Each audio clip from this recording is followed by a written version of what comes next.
DJ Skee. I've lived everywhere. Born in New York, lived everywhere from Texas, Florida, grew up in Minneapolis, and become an LA native over the last decade. And what makes my shit tight is the fact I just like to go out and do fun. And luckily, in my career, always kind of following my passions and my heart has enabled me to create these incredible businesses around everything that I love naturally. The moment that I knew I was going to get into music as a professional was as soon as I got behind the turntables. I took in my high school a class on recording engineering, and that taught me my background on how to interact with music and how to leverage it. And I realized at that time, like, I wasn't an artist. I wasn't going to be a singer, a rapper. That wasn't for me.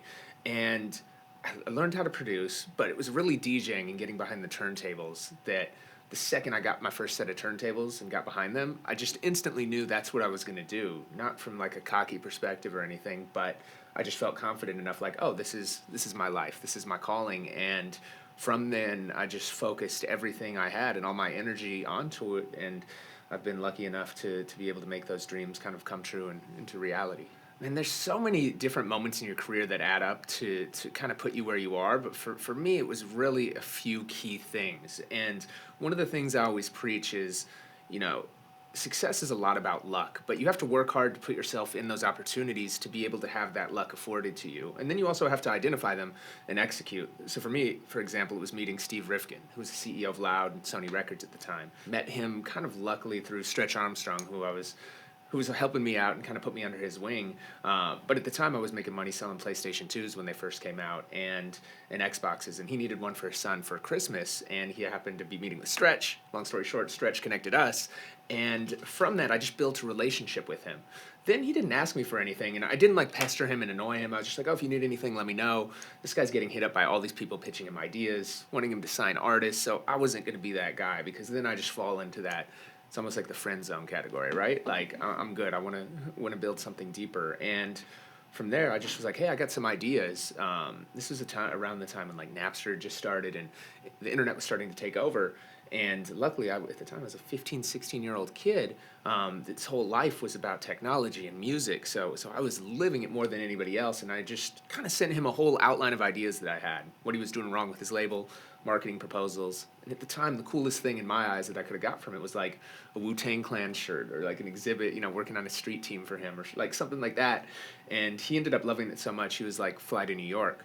So ditched high school a day, took advantage of the opportunity, flew to New York, and he offered me a job. So from there, I figured a way to graduate high school early, packed a U-Haul, drove across the country to LA, and luckily it ended up working out from there. So that for me, that was my first break in the music industry. But later on, my first break in the marketing side was doing all the things with T-Mobile and the Sidekick. I landed them as my first client. In the agency side, Steve also pioneered street teams, and I brought them in and kind of got known as this whiz kid in the industry that was responsible for all the marketing, product placement, developing the limited edition Sidekicks, and it was kind of like the first smartphone for consumers. Everybody before that was on still flip phones, and the business world was on Blackberries. There wasn't anything for kids to get internet in their hands. We really built that with the Sidekick, so I made a lot of connections and relationships through that. And then my DJ career, I was always DJing during that time, but was working more on the business side. Of course, my like DJ career really took off with Game and 300 Bars. And the way that came together was I'd known Game for years before he even had the G-Unit deal, right when he was first signing to Aftermath, and we become great friends, and he just put out the documentary. We'd done a lot of great things together, like in the marketing side with that. We were doing product placement things in his video, getting him deals. We had our birthday party together that year, but I wasn't really producing or working with him on the music side until one day he was walking down Melrose, and I just happened to bump into him. And my studio at the time was across the street from that, and he's like, man, I'm going to go at 50. And he played me, you know, the first 5 minutes of 300 Bars, which is 15-minute, turned out being a 15-minute long disc record. And I was like, this is dope. This is crazy. But it was all over one beat. So I just went back to the studio and was like, started mixing beats together, jacking for beat style and adding some things. And I was like, hey, you should do something more like this. And I didn't really know what would happen. I was like, oh, cool, maybe he'd take that idea and run with it. I wasn't like, hey, I need to come produce this. I didn't really have any expectations out of it. And that's one big thing. You just kind of do things and it all comes together. A few minutes after I sent it, he called my phone like, I'm on the way now. We're coming to the studio. Let's record this.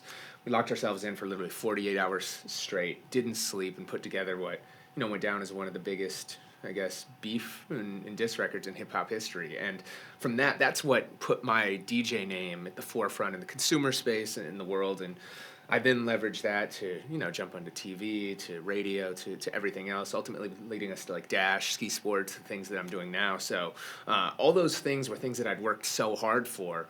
And that's why, it takes a little bit of luck, but you have to put yourself in the positions where you've already built relationships.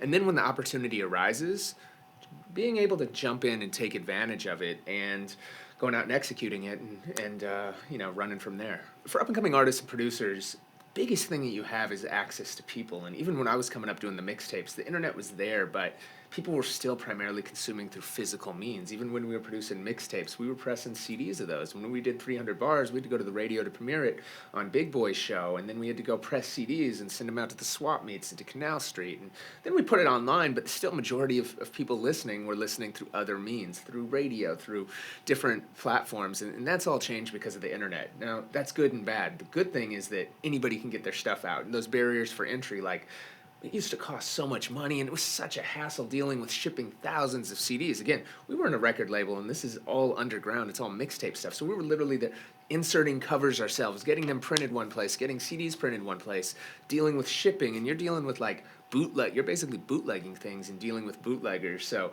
then you're waiting on money to come in and consignment. So it's not a great business, but it's how we got the things out there. Today you have the advantage. You don't have to deal with that. You can put stuff up on the internet. Anybody can hear that. The difference is that everybody else has that same advantage too. So if, anybody, there's a lot more people that are hot and a lot more people making music that you have to stand out from. What I always say is put your stuff out and make people come to you, meaning that me as a DJ, a lot of the artists that, I've known and put on early on, whether it was somebody like, Gaga, Post, people that we've had through First, Kendrick, are people that we might have built relationships with, but it wasn't just me playing their record. They were doing things, and I helped amplify and accelerate those platforms.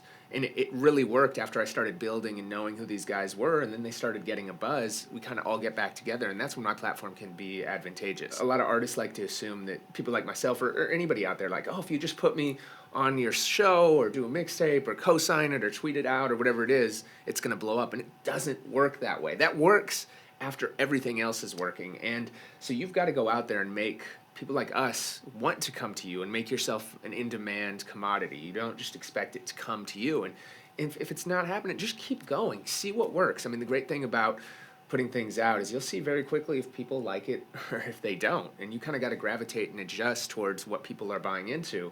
And then everything else will come. You want to be, beggars can't be choosers. You don't want to be a beggar. You want to be somebody that's choosing and that has all these different options and opportunities in front of you. So just keep pushing until it happens naturally. There's really not much else that you can do, and don't try to force it. It's not going to happen overnight. It takes years and years and years. Just go out, put stuff out, make it happen, and people will come to you. My life right now surrounds around Dash Radio, and we've been really lucky to be in the opportunity that we're in today.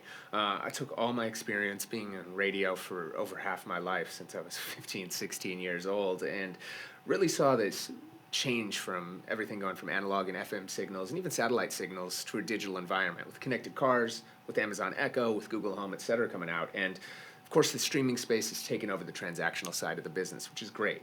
Spotify, Apple Music, Tidal, etc. I've used all of them. They're all very great utilities for connecting you to the music that you want. That's why you pay $10 a month. However, radio still, even today, is the number one form of audio consumption, and we're really trying to own what we consider the lean back in the discovery space, meaning that there's a specific time you want to hear an artist or an album. Dash isn't necessarily the service for that. That's what the streaming services are. However, if you hop in the car, if you're just at home, and you just want to hear the latest hip-hop, the latest electronic music, or even hear talk, sports, politics, whatever it is, there's no better platform than radio, just because it's free, it's thoughtless, it's built in, it's easy. And what we really do is curate the best curators. We have over 400 shows across 80 stations today, and we basically empower them to go over the top, and our job is to curate the curators and give them the tools to use radio to their advantage. So we're really trying to be at the forefront of what next evolution and step is in the history of broadcast. And we're happy being confined into that space because it's such a big market, such a big opportunity, and because a lot of our legacy players face huge hurdles, from bankruptcy issues to just exuberant overhead and just not being great products for a digital era. They worked in an analog world, but they don't work in a digital world. So we're lucky we're at the right time, at the right place, with the right team around us to really take advantage of the market and hopefully do something that yes, we think is going to be very successful on a business tip, but from my passion, really can save radio and bring the value back. It's not as important as it once was in the music ecosystem, even though it still has a listening audience. It's lost its cool factor, it's lost its edge, it's lost, its flexibility and freedom. I used to have more passion when I was a 16-year-old doing a 2 a.m. show on a community station in Minneapolis than I did being on the biggest stations in the country, just because you were limited with what you can do. And we want to bring that old school radio flavor back, just allowing great curators to come on, do their thing, not be restricted by program directors, by people telling them what to play, and letting the best shine through, just as what's happened in every other business. So Dash is really my prime focus right now, just because somebody needs to do it, and I think that it's really our chance to make our mark in the market by doing that. This is DJ Skee, and you are watching Is My Shit Tight?